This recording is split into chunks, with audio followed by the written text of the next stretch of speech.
दोस्तों, यह क्वेश्चन आपके 2019-20 में पूछा गया था। ये क्वेश्चन है आपका 12th क्लास फिजिक्स का है और आपका चैप्टर 7 का प्रत्यावर्ती धारा का। तो जब प्रत्यावर्ती धारा परिपथ में केवल संधारित्र लगा हो, क्या लगा हो? सिर्फ संधारित्र। प्रत्यावर्ती, तो प्रत्यावर्ती आरेख खींचिए इसका कलांतर बताइए कि वोल्टेज और धारा के मध्य कलांतर कितना है। धारा का शिखर मान के लिए सूत्र बताइए। इसके बाद धारितीय प्रतिघात कितना होगा, उसके लिए व्यंजक प्राप्त कीजिए। ये क्वेश्चन आएगा आपका 5 नंबर में और ये वेरी आईएमपी क्वेश्चन है।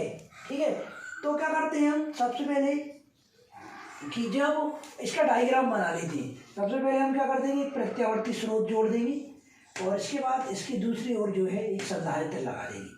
तो ये क्या हो गया, एक प्रत्यावर्ती परिपथ हो गया जिसमें केवल क्या लगा है, सिर्फ संधारित्र लगा है। तो जब प्रत्यावर्ती धारा परिपथ में केवल संधारित्र लगा हो तो प्रत्यावर्ती धारा परिपथ के प्रभावी प्रतिरोध को प्रतिघात कहते हैं। क्या कहते हैं? प्रतिघात। तो जब हम क्या करते हैं, जब प्रत्यावर्ती विभवांतर V बराबर V0 sin ओमेगा टी संधारित्र के सिरों पर आरोपित करते हैं। ये हमने यहाँ पे वोल्टेज लगा दिया और जिस सिरों पर जा रहा है ना, लगाया जाता है तो संधारित्र में आवेश बहने लगता है। अब प्रत्यावर्ती विभव जा रहा है तो विभव क्या होगा, इस प्लेट पे भी आएगा, इस पे भी आएगा, तो इन दोनों प्लेटों के मध्य आवेश का प्रवाह होने लगता है। आवेश का प्रवाह होने लगता है। तो संधारित्र में किसी क्षण आवेश क्या ले लिया, Q बराबर CV होता है। Q बराबर CV कैसे होता है कि संधारित्र की धारिता बराबर संधारित्र पर उपस्थित आवेश और उसके सिरों पर विभवांतर का जो अनुपात होता है उसे संधारित्र की धारिता कहते हैं। तो C बराबर Q/V, तो क्या हो जाएगा, Q बराबर CV। या किसी भी चालक को जितना आवेश देते हैं उसके विभव में उतनी ही वृद्धि हो जाती है। तो Q बराबर CV। CV यहाँ पर क्या है, नियतांक है जिसे संधारित्र की धारिता कहते हैं। अब इसलिए संधारित्र से बहने वाली धारा, तो संधारित्र से बहने वाली धारा हो जाएगी आपकी I = dQ/dt, यानी आवेश प्रवाह की दर को धारा कहते हैं। तो हमने क्या कर दिया, dQ/dt। तो अब Q का मान C भी है तो यहाँ पर C भी रख दिया हमने। अब C तो एक नियतांक है, इस जी टाइम के रिस्पेक्ट में चेंज नहीं होता, तो C को बाहर कर दिया और dV/dt। अब समीकरण 1 से V का मान रखने पर, अब समीकरण 1 इधर है आपका V = V0 sin omega T, तो यहाँ पर रख देंगे V = V0 sin omega T.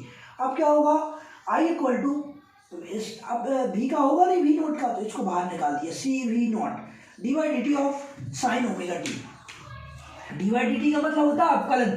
अब sin ओमेगा टी का t के रिस्पेक्ट में अवकलन जो होगा वो cos ओमेगा टी होता है। फिर वापस ओमेगा टी का हम करेंगे तो ओमेगा आ जाएगा। फिर इसके बाद देखिए आप I = CV0, अब जो ओमेगा इधर इनटू में था तो इधर आगे लिख दिया हमने CV0 omega cos omega T.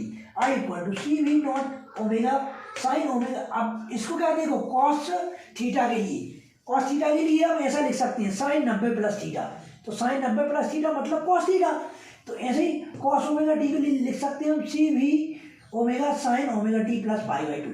देखो जैसे ही आपका विभवांतर था, विभवांतर V बराबर V0 sin ओमेगा टी है, तो जे भी साइन होना चाहिए आपकी, जो धारा का जो समीकरण आ रहा है आपका वो भी क्या होना चाहिए, साइन में ही होना चाहिए। इसलिए इस cos ओमेगा टी को हमने साइन में परिवर्तित किया, तो क्या हो जाएगा I = I0 sin omega T + π/2। अब यहाँ पे I0 लिख दिया हमने।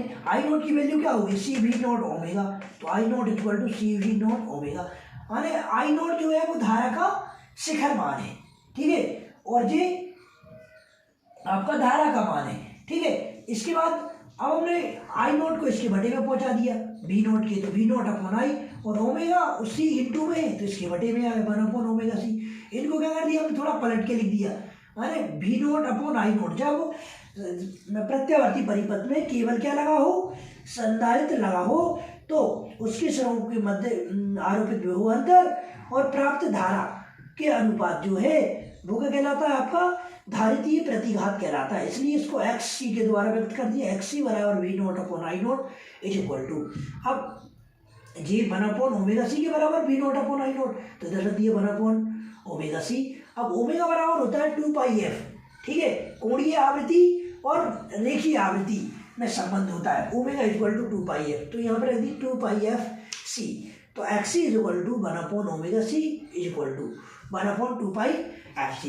अब यहाँ पे देखिए समीकरण 1 और समीकरण 2 से स्पष्ट है कि धारा आई विभवांतर से कला में 90 डिग्री अग्रगामी। देखो ओमेगा टी प्लस π/2 दिख रहा है और यहाँ पर ओमेगा है, तो मतलब धारा जो है π/2 कलांतर आगे है, अर्थात धारा आई विभवांतर बी से कला में 90 डिग्री अग्रगामी, इसलिए कलांतर बराबर 90 डिग्री, या फिर इसको π/2 लिख देगी, या π/2।